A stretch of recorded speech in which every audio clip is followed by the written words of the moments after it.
Bury FC. Over its proud 134-year history, Bury managed to survive world wars, countless economic cycles, and 26 different prime ministers. But it was driven to the wall by financial mismanagement, damaging the local economy, and leaving behind a devastated fan base who are still coming to terms with the loss of their beloved club. And it's not just Bury. The same is true of Macclesfield Town, another century-old club, and Rushden and Diamonds. Countless others, like Derby County, have been driven to the brink after stretching far beyond their means. And despite the global success of English football, the game's finances are in a perilous state. The combined net debt of clubs in the Premier League and Championship is now around £6 billion. Championship clubs spend an unsustainable 125% of their revenue on player wages alone, and some clubs face annual losses greater than their turnover. Many, if not most, club owners are good custodians of their clubs, but all too often we hear of flagrant financial misconduct, unsustainable risk-taking and poor governance driving clubs to the brink. And owners aren't just gambling with fans' beloved clubs, they are threatening the stability of the entire football pyramid. Mr. Deputy Speaker, aside from the financial roulette being risked on clubs' futures, this is also about the way fans have been treated. Over the last 2 decades, too many lifelong supporters have been let down, ignored, or shut out by their own clubs. Whether it's in the decision to move their stadium to a different part of the country, as happened with Wimbledon FC, or to change kit or badges without fan approval, like when Cardiff's owners tried to change the traditional kit of the Bluebirds from blue to red. Or, as we saw with the European Super League, when a small group of club owners planned to create a closed-shop breakaway league that goes against the very spirit of the game, without any engagement with their fans. Mr. Deputy Speaker, football would be absolutely nothing without those fans. And yet too often their voices have not been heard, but we have heard them. That is exactly why I made sure that my first meeting as Minister for Sport was with the fans groups. I heard firsthand how poor ownership and governance can leave clubs at the mercy of careless owners. And in our manifesto, we committed to a root and branch review of football with fans at the very heart of that review. That review, excellently chaired by my honourable friend, the member for Chatham and Aylesford, highlighted a number of key issues that urgently needed resolving in football. And today, we are acting on its recommendations with the most radical overhaul of football governance since the rules were first invented in a London pub back in 1863. With this white paper, we will do 5 key things. First, we will bring in a new independent regulator to make sure clubs are financially resilient. The regulator will operate a licensing system for all clubs in the top 5 tiers of English football. Those clubs will have to show they have sound financial business models and good corporate governance before being allowed to compete. And the regulator will also be tasked with ensuring the stability of the wider football pyramid. Secondly, we will strengthen the owners and directors test to protect clubs and their fans from careless owners. There will be greater tests on suitability and on the source of funds. Thirdly, we will give fans a greater say in the running of their clubs. This will include stopping owners from changing vital club heritage like names, badges and home shirt colours without consulting the fans first. Likewise, clubs will have to seek regulator approval for any sale or relocation of the stadium, and fan engagement will be a crucial part of that process. Fourthly, we will give the regulator the power to block clubs from joining widely condemned closed-shop breakaway leagues like the European Super League. Finally, we will give the regulator fallback powers over financial redistribution. Supporting the pyramid is crucial, and this government has already committed £300 million of funding to support grassroots multi-sports facilities in England by 2025. When the financial health of the football pyramid is at risk and football cannot sort this issue out, the regulator will have the power to intervene and protect the game. In short, Mr Deputy Speaker, we are protecting the long-term success of our national game and restoring fans' position at the heart of how football is run. I want to reassure members that this is not about changing the fundamentals of the game or imposing unnecessary and burdensome restrictions on clubs. In fact, we would not naturally find ourselves in this space, having to regulate an industry that has enjoyed huge success without government intervention over many years. However, despite the scale of the problems and the huge harm they cause, the industry has failed to act despite repeated calls for reform. So we have been forced to step in to protect our national game. This is about taking limited, proportionate action to maintain the Premier League's position as the strongest league in the world. It is also about safeguarding clubs across the country, from the biggest to those single club towns where football sits at the very heart of the community. Mr Deputy Speaker, this government has proven time and time again that we are on the side of fans. We committed to this review in our manifesto. We stepped in during COVID to make sure English football was one of the first leagues back across Europe. We got fans back into stadiums quicker than almost any other country, and we took action under competition law to support broadcasting revenues during one of the most difficult periods sport has ever faced. This secured £100 million of funding to the game. We stepped in once again to block the European Super League, a competition that no fans wanted. When fans have needed us, we have been in their corner, and now we are putting them right back at the heart of football, and I commend this statement to the House. Shadow Minister Jeff Smith. Thank you, Mr Deputy Speaker. Can I thank the Minister for his statement and for advance sight of it? Firstly, I should say that the Shadow Secretary of State is sorry not to be here. She managed to keep her diary clear on all the other days we've been warned to expect the white paper, but on the day it's finally arrived, she has a commitment in her constituency. Can I echo the Minister's comments about our sadness on the passing of John Motson? With the loss of Motti, we have lost a real football legend today. Mr Deputy Speaker, football clubs are at the heart of our communities, and football is a key pillar of our culture, society and economy, but has long been in need of reform. Too often, decisions affecting our clubs have been made without reference to the fans, without whom football would be nothing. Historic clubs have collapsed because of the reckless actions of owners and the perverse incentives created by the pyramid's finances. And the longer we wait for change, the more clubs are at risk. And even now, Southend United are in crisis, facing a winding up hearing next week. There's still no agreement between the Premier League and the EFL on financial redistribution. And rumours continue about revised proposals for a new European Super League. So we are regularly reminded that this is an urgent issue. Labour's support for football reform and for a fan voice has featured in all our manifestos dating back to 2010, which is why Labour welcomes the measures set out in the White Paper today. We'll look at the detail, but we strongly support the key proposal for the creation of a fully independent regulator of English football. Indeed, we backed the implementation of all the recommendations of the fan-led review from the beginning. And can I once again thank the Honourable Member for Chatham and Aylesworth for her leadership in getting us to where we are today. But I have to ask the Minister, why did it take us so long to get here? The excellent fan-led review report was published back in November 2021. When the government responded last year, they said they'd back all 10 strategic recommendations. They delayed, too consumed by chaos in the Tory party and in the government. The promise to legislate was watered down to the publication of a white paper. The white paper was promised for months, and when we were finally told we could expect it weeks ago before recess, instead it was leaked to the Sun newspaper. And in the meantime, more clubs have struggled and come near the brink of collapse. So I'm pleased we are finally making progress today. Although today shouldn't really have been a white paper, it should have been a bill.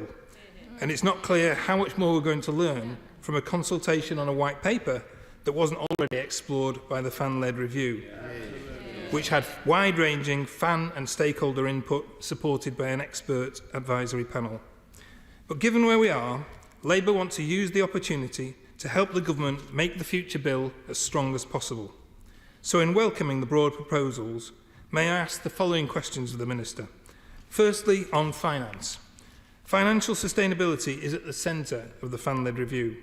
We need a regulator with sufficient teeth to ensure that our game as a whole is sustainable, as well as the individual clubs. So we look forward to seeing the full detail of powers the regulator will have to step in on issues like redistribution if the football bodies don't resolve them. But what can the Minister say about the review's recommendations on other important financial issues, like the transfer levy, parachute payments, or sustainable player contracts?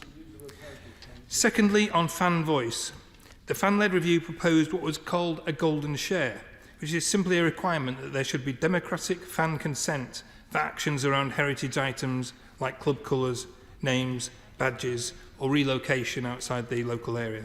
How will that supporter consent be guaranteed? And finally, on timescales. When the White Paper was leaked, The Sun reported that the then Secretary of State wanted legislation in place for the 2024-25 season.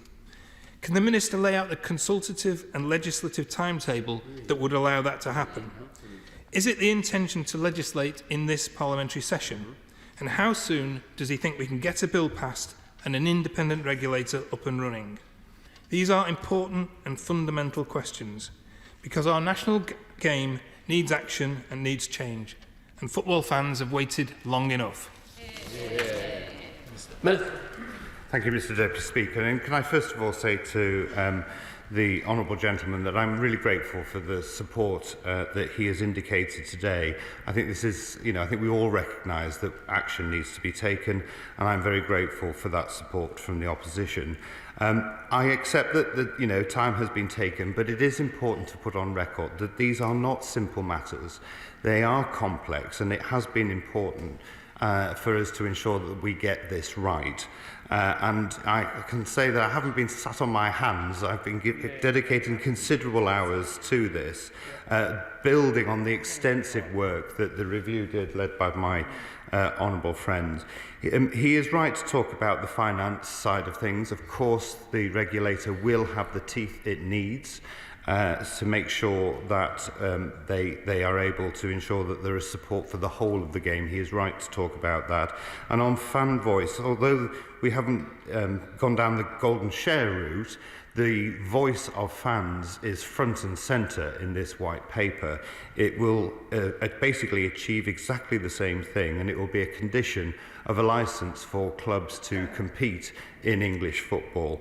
And on the bill, I'm extremely grateful to him for the offer of support, and I look forward to working with him as we try and progress this through the House. Now call the Chairman of the Fan-led Review on Football Governance, Tracy Crouch. Thank you, Mr Deputy Speaker. May I join the front bench in paying tribute to John Motson. He wasn't just a commentator of great football matches, but he was a commentator inside the head of millions of kids playing football in their back garden. Mr Deputy Speaker, he commentated many times on my Ricky Villa-esque swerves around flower pot midfielders and my Gaza-style chips over defenders before my Clive Allen-style cup-winning glory goals against the back wall. His voice was unique. His expertise was second to none, his sheepskin iconic. He will be much missed. May I just thank the Minister for the White Paper today. It has, I know, been a painstaking experience for him, but we are here actually due to his and his officials' perseverance.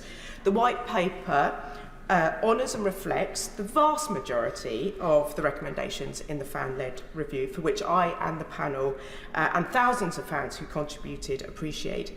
I genuinely believe that the White Paper does nothing to threaten the competitiveness, the wealth, the attractiveness of the Premier League, but it will protect English football from vulnerabilities that in the past have had devastating consequences in the past.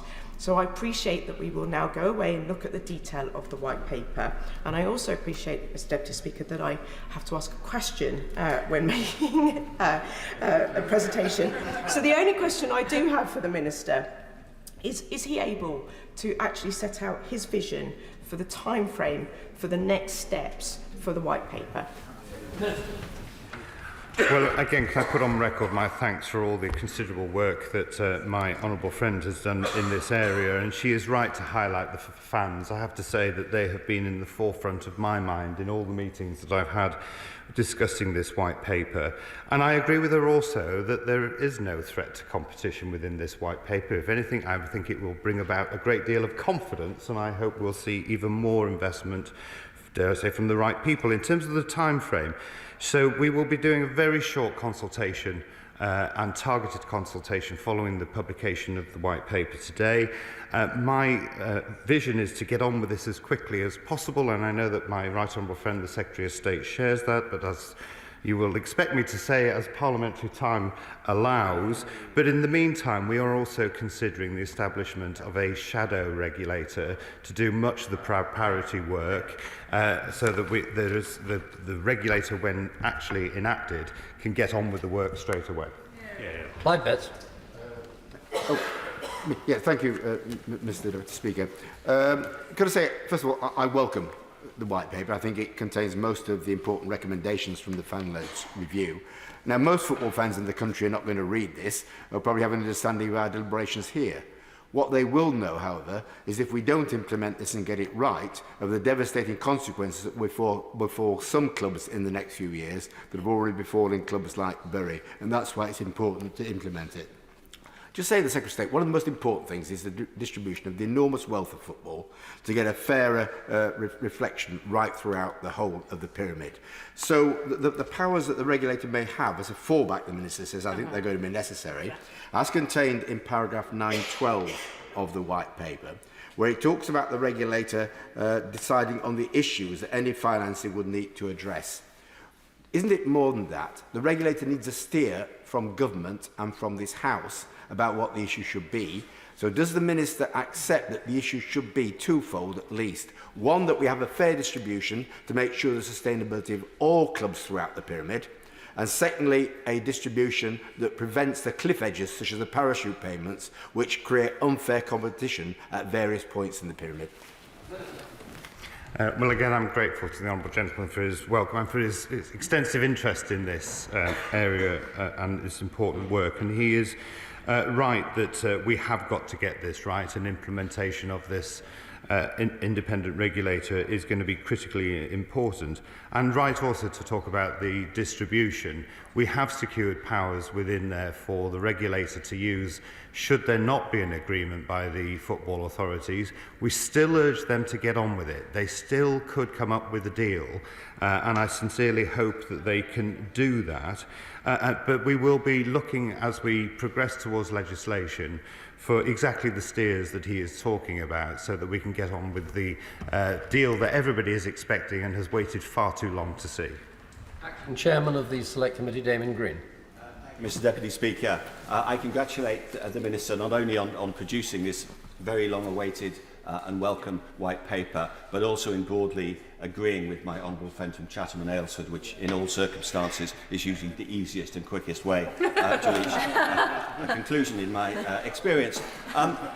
He will be aware, the House knows, that the Premier League is one of this country's most successful businesses, exports and brands. And the key issue for fans is how much can be squeezed from this golden goose without damaging it, so that we can give proper, long-term, sustainable support to clubs lower down the professional pyramid and indeed the vital grassroots of football. Whatever happens, however quick the consultation, the regulator is not going to be in operation for 18 months or 2 years. So how long is he proposing to give the game itself to sort out this key issue of the distribution of money? Well, can I thank the Acting Chair of the Select Committee? And he's right to point out that, of course, the Premier League is the most successful league in the world, and we have been really careful that we don't do anything to damage that as we have been developing our thoughts within this white paper. He's also right to talk about the important area of grassroots sport. Of course, you know, my view is, and in every meeting I've been in, I have been urging the EFL, the Premier League, others to come to a deal and get the distribution of payments sorted out as quickly as possible. But until we have the regulator in place, it will only be at that point that the powers will then be available for a deal to be struck. But please, I urge those that are in those negotiations to get on with it and get on with it quick.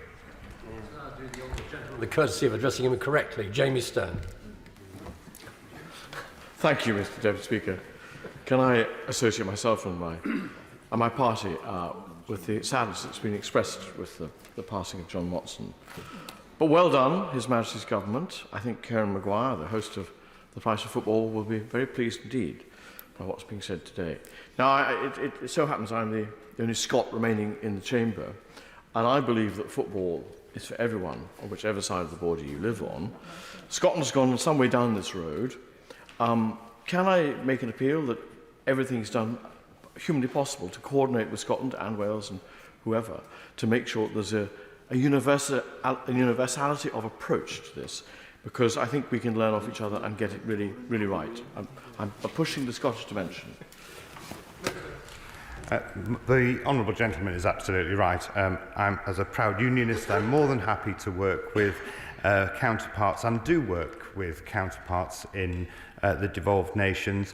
If they want to come and have a lesson on how to deliver sustainable football, we'll happily talk to our Scottish colleagues. Alan Grant. Well, thank you very much, Mr. Deputy Speaker, and I also welcome the White Paper, and I would very much like to congratulate the Minister and his Secretary of State and my honourable friend from Chatham and Aylesford for the excellent work that she and her team did in relation to the fan-led review. I especially welcome the proposal for an independent football regulator for English football. But will the Minister please confirm that the financial powers of the regulator, which are essential in rebalancing the game, are not just powers of last resort? Because if they were, surely that would be such a potential lost opportunity. Minister. Well, Mr. Deputy Speaker, it's always hard to answer questions from a number of your predecessors, but it's a privilege to do so. But she is absolutely right to talk about the financial support that is needed for the whole of the pyramid. I can assure her, though, that we have made sure that within the provisions in the White Paper and the powers that the new independent regulator will have will be there if there is no agreement. But I still believe that football can come up with a solution, and they need to do so quickly. Clive Efford. Thank you, Mr. Deputy Speaker. I welcome the White Paper and I pay tribute to Right Honourable Member for Chatham and Aylesford, but I want to take issue with one section of the report. It says here that both the Premier League and the EFL are in agreement that greater quantum of cash needs to flow through the pyramid. That's absolutely not true. The position of the Premier League is that they should continue with the parachute payments, and that is the impasse in actually getting a fairer distribution of resources. And if the government doesn't understand that, it can stand at the dispatch box and say it pleads with the two parties to come together and come to an agreement. But it's just simply not going to happen because of the intransigence of the Premier League. And we cannot wait for the independent regulator to go through all the process that's set out in paragraph 9 here before it comes to a decision about what side to come down on in that argument. We need some urgent action. Otherwise, in the meantime, other clubs could disappear. So what is the government going to do to urgently address that issue? Well, I would point out that if we hadn't actually published this White Paper, if we hadn't done the intention of introducing an independent regulator, there would be no option for bringing these parties together and making sure a deal was secured. The detail of that deal will be something that the regulator will look at, and we will be looking at issues. They will be able to look at issues such as the parachute payments. Those are the powers that the independent regulator will have. Damien Collins. It's wonderful to see ideas being presented now as government policy that many of us in this House have been advocating for more than a decade. So in that regard, I fully welcome the white paper. But can my honourable friend tell me, will the regulator have the power to demand access to real-time financial information from the clubs and not just rely on self-reporting of their own budgets and forecasts? Because as we know, clubs that are failing often try and hide the fact that they're failing for as long as possible and often until it's too late. Yes, he's absolutely right, and it is important that the independent regulator does have access to that real-time information. We are obviously, in preparation for the legislation, looking at exactly what we need to do, learning lessons from other regulators like the FCA, for example, to ensure that they have the powers to look at the proper figures that the owners have and what their wealth is, where that source of wealth has come from, to give confidence and stability to the whole of the football pyramid. Rachel Hopkins. Thank you, Mr Deputy Speaker, and I too welcome the publication of the White Paper and absolutely want to agree with Gary Sweet from Luton Town that an independent regulator will provide clubs with the fairest opportunity to compete through sporting endeavour, but also operate sustainably, include supporters and influence from their communities. So I just wanted to press on the supporters' voice element with the absence of the golden share mechanism. Can I have assurances from the Minister that there will be formal recognition of the supporters in any shadow regulator or regulator to ensure that licence conditions that affect fans so much can be considered in a formal sense? I absolutely can give that guarantee. So one of the 4 thresholds to securing a licence to compete within English football will be the fan interest will be an important element of that. So those clubs will have to demonstrate that they are regularly engaging with their fans, that they're talking about the strategic plans they may have for that club, and as I mentioned, other important aspects such as club heritage. Throughout this, I really do believe that the fans need to be front and centre of everything the regulator is thinking about. Siobhan Bailey. Deputy Speaker, my brother and sister's whole family are complete football nuts, so I know from them that because I don't spend every weekend on the terraces, I shouldn't comment on football. But what I do know is how important football is to communities, and seeing Forest Green Rovers fans in Nailsworth on match day or all over Stroud District or in schools whenever I visit is a genuine joy. Other members have raised concerns that I have about the speed which the football wealth will flow down to the lower leagues, but I also want to just raise and press the Minister the fact that Forest Green Rangers owner, FGR's owner, wants the regulator to regulate environmental performance of clubs as well. They are absolute beacons in this field. So would the Minister envisage sustainability being part of the regulator's work or the football authorities, and would he meet FGR to discuss this? I thank my honourable friend for her question, and she's right to highlight the great experience that so many fans at Forest Green Rovers have each week. But primarily, the independent regulator will be focused on financial stability. But I can assure her that whenever I have opportunities to raise issues such as sustainability, I always do so. And of course, I'd be more than happy to meet as she requests. Mary Glynn. Thank you, Mr Deputy Speaker. Further to what the Minister has said about redistribution of funds, how will he ensure that funding gets down to the real grassroots, not just down to the lower leagues? Well, I can assure her that for me personally, grassroots football, grassroots sport actually is really important. It is a force for good in so many ways. It is important for increasing people's activity levels, but it's good for their mental health, and it has so many other benefits too. And that is why we have already spent committed £300 million for the provision of grassroots sport facilities. We will continue to work with both the Premier League and the EFL and others right across sport to encourage more investment in grassroots facilities, because we recognise the huge benefits it brings to the population as a whole. Speaker. Fans of proper football clubs like Manchester United in South Ribble, I'm aware there may be some others, were deeply worried about the European Super League and will hugely welcome the regulatory proposals to prevent a travesty like that happening in the future. So I thank the government. But I note this is only covering the men's game at the moment. And I just wonder, with Let Girls Play coming up on the 8th of March, junior schools like St Mary Magdalene's in Penwitham or St Catherine's in Leyland, encouraging women and girls to get involved, what this review has to say to women's football to both increase ground level participation but also ensure that there is investment going into the ever expanding women's professional game.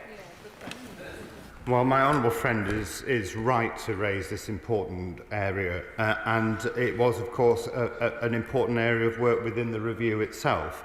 I'm pleased to say that we have set up an independent review into women's football. I think we can all celebrate the wonderful expansion of popularity, if you like, of women's football that we have seen since the Lionesses' tremendous success. And also that I have been meeting with colleagues within DFE to talk about the provision of sport for women and girls, because we recognise this is an important area of work. I'm looking forward to that review concluding and giving its report, and we will obviously give our comments on that report once it's published. John MacDonald. I'll declare an interest. I'm Honorary Vice President of Hayes and Yeading United Football Club. Can I turn the Minister to page 50 of the White Paper, which looks at enhanced due diligence on sources of wealth, which I welcome completely. But can I ask him, in the engagement process that the government is now going to undertake, that we also look at other criteria of sources of wealth, in particular sources of wealth from, for example, state funds, sovereign funds, and individuals associated with regimes which have records of human rights abuses. These are criteria that are introduced now on the London Stock Exchange and elsewhere, which need to be taken into consideration because of the reputational damage to the individual club, but also the country as well. I thank the right honourable gentleman for his question. That is absolutely, we are literally going to be looking at all of these issues in preparation for the legislation, and we will, of course, look at that as part of the consultation that will be happening following publication of this white paper. Louis French. Following years of misery and uncertainty for fans at local clubs such as Charlton Athletic, I welcome the news of an independent football regulator. But can my right honourable friend assure my constituents that the regulator will have sufficient powers to deal with regulatory breaches and strengthen those ownership tests? Absolutely, and this is why we will be making sure that the independent regulator is backed by legislation. We want to ensure that they do have the powers that are needed. We do need to ensure that they have the sanctions that are needed so that they can absolutely do the important work that we are commissioning them to do. And he's right to have highlighted these specific areas. And of course, as we develop the legislation, we will ensure that that is as strong as possible. Jim Shannon. I, first of all, thank the Minister for his statement and very much welcome the publication of the White Paper and the strategy outlined. With amateur leagues thriving, I know it's not the responsibility of the Minister in Northern Ireland, but as an example, it encourages all ages and ability to train and play and also to attain and achieve physical fitness. Can the Minister perhaps outline how he believes we can ensure that all levels of football can be enhanced through the application of the findings in this report, and what his department will do to help smaller and amateur leagues, because it's very important that they're part of this process? Thank you. Yeah, I think I've mentioned in the many Westminster Hall debates that the honourable gentleman has appeared in time again that those such leagues as he mentions are incredibly important. And I see my job as not just dealing with the football pyramid as we've got in terms of the professional side, but all of those amateur clubs are incredibly important. They do so much good work in our communities, so supporting them will be incredibly important, and I would consider that they will be featuring quite heavily in the sports strategy that we'll be developing very soon. Nicola Richards. Deputy Speaker. Football would be nothing without fans, and that's why I'm so pleased the government are putting fans at the heart of football governance. Today we're sending a clear message that regardless of who members support, we're all on the same side as Bagley's fans in our fight for our club. Can I congratulate the Minister on the publication of the White Paper, which is world-leading, and ask while he continues to support us with ongoing issues at West Bromwich Albion, will he meet with fan groups that he has joined me in championing? Well, can I first of all pay tribute to my honourable friend and my honourable friend from Dudley South, who have been campaigning hard on behalf of their fans. I know that she's been very diligent, as has my honourable friend from Dudley South. I'd be more than happy to meet them. As I said, my first meeting as Minister, I ensured, was with fans because I wanted to hear their voice loud and clear, and I'm glad that through this White Paper, their voices will be heard loud and clear by the regulator. Ian Mills. Very grateful, Mr Deputy Speaker. Could I declare an interest as the chair of the All-Party Parliamentary Group for Football Supporters, which the secretariat of which is supplied by the Football Supporters Association, and Kevin Miles, the Chief Executive, is with us in the gallery today. Fans are the lifeblood of clubs, not just an asset to be cynically sweated, as was said by Mike Ashley when he took over Newcastle United about 14 years ago. And I really welcome this White Paper, and although it's long awaited, it's very welcome. But before legislation is passed, the Minister did say that he's considering establishing a shadow regulator who could do some scoping work to closely analyse what's happening on the ground now, and to start doing the preparatory work so that once the regulator is properly established and underpinned by legislation, they can hit the ground running. So will he now commit to doing so, setting up that shadow regulator? Well, first of all, I'm glad that the honourable gentleman referenced Kevin Miles and all those at the FSA. They were the group that I was talking about a moment ago, and I was particularly struck by some of the horrific stories. Fans like Blackpool fans who had to boycott their own club for 5 years shows the huge sacrifice they were making, and absolutely there is a long list. I can assure him that I am really actively looking at the shadow board. I can't make that commitment right now, but I do understand the merits of us having one. Smith. Thank you, Mr Deputy Speaker. We've heard very much about the importance of having good owners, and in Bassetlaw we're very fortunate, and we also see both Worksop Town and Retford United top of their respective leagues. But I'm a Notts County supporter, and we've pretty much been through it all over the years. I've seen the club in administration for a record period.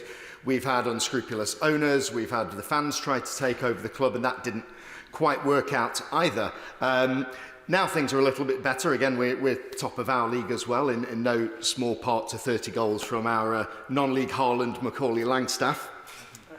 But the problem here is that the football authorities have failed time and time again with clubs up and down the country, whether it's financial fair play or whether it's with the fit and proper test. So could the Minister reassure us that the independent regulator will put right many of the things that the football authorities have managed to get so wrong over the years?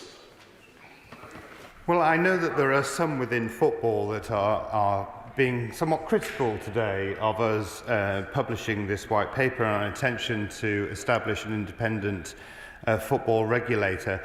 But they had their chance. They've had so many opportunities, frankly, to sort this out, and they failed to do so. And it is precisely because of the examples that my honourable friend rightly points out and the difficulties that so many fans have experienced in the past that we have stepped in and we will sort this out. Murray Rem.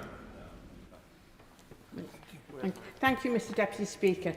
Will any strengthened owners and directors test overseen by the independent regulator take into account human rights violations, and will it make a proper assessment when it comes to ownership and bids that are likely to be connected to state ownership? So the Honourable Lady raises an incredibly important point, and whilst this is not about a foreign policy, of course, what we will ensure is, first of all, we will know who the owners actually are, and there are examples that I've had from some clubs that have no idea who actually owns the club, and that person will have to go through a vigorous fit and proper persons test so that we can exactly examine the points that I think all of the fans want to see. They want to know that their owners have the best interests of their clubs, just as the fans do. Firth. Deputy Speaker, Southend United Football Club is the heartbeat of our local community, but that heart is currently on life support. So will the Minister pay tribute to the Shrimpers Trust, the Shrimpers Zone and the Blue Voice for all that they've done to keep Southend United going, and they will warmly welcome this paper and having a greater say on the running of their club. But will the Minister confirm that the strengthened owners and directors test in the White Paper should mean that Southend United's current situation should never be repeated? Well, can I also congratulate my honourable friend and pay tribute to the enormous amount of work that she's doing on behalf of her constituents and the fans at Southend. She has been relentless in pursuing me on this issue, and I'm sure that the fans will be extremely grateful to her for that. She's absolutely right. What we're trying to achieve, or what we will achieve with the independent regulator, is having a regulator that will be monitoring the situation in each of the clubs at a much earlier stage, so that before we get to the crisis point, there can be intervention, if necessary, to put those clubs on a stable footing, so that they can be there for the people that are enjoying it today. It can also be there for their children and their grandchildren. Finally, the patient James Wilde. Mr Deputy Speaker, and I declare an interest as a Norwich City season ticket holder and Kings Lynn Town supporter, and I welcome the White Paper's focus on a sustainable and competitive game. But introducing new regulation should be very much the last resort, so we need to ensure this is a truly proportionate regime. But given the focus on fans, will my right honourable friend consider proposals to allow non-league clubs who took out sports survival loans, the repayment of which may threaten some of their viability, to convert those loans into equity gifted to supporters' trusts to leave a legacy of greater fan ownership of community clubs? And will he meet me to discuss this? I thank my honourable friend for his question. He is right that it is disappointing that we have had to step in here to introduce the regulation, but he is also right, and this is why we have taken time. We're ensuring that it is proportionate, because we don't want to put too much pressure, certainly on the clubs that are perhaps lower down the league, but do need to make sure that they are run properly. He's asking me to make a spending commitment, which I think my colleagues in Treasury would be extremely cross with me if I committed to do that, but I would be more than happy to meet with him to discuss his proposal. Thank you, Minister. Members leaving the chamber, please do so quickly and quietly. Presentation of Bill. Secretary Michael Gove. Second reading what day? I beg your pardon. Holocaust Memorial Bill. Second reading what day? Tomorrow. Tomorrow. We now come to the backbench debate on the future of NHS, its staffing and funding. Kate Osborne to move. Thank you, Mr Deputy Speaker, and I beg to move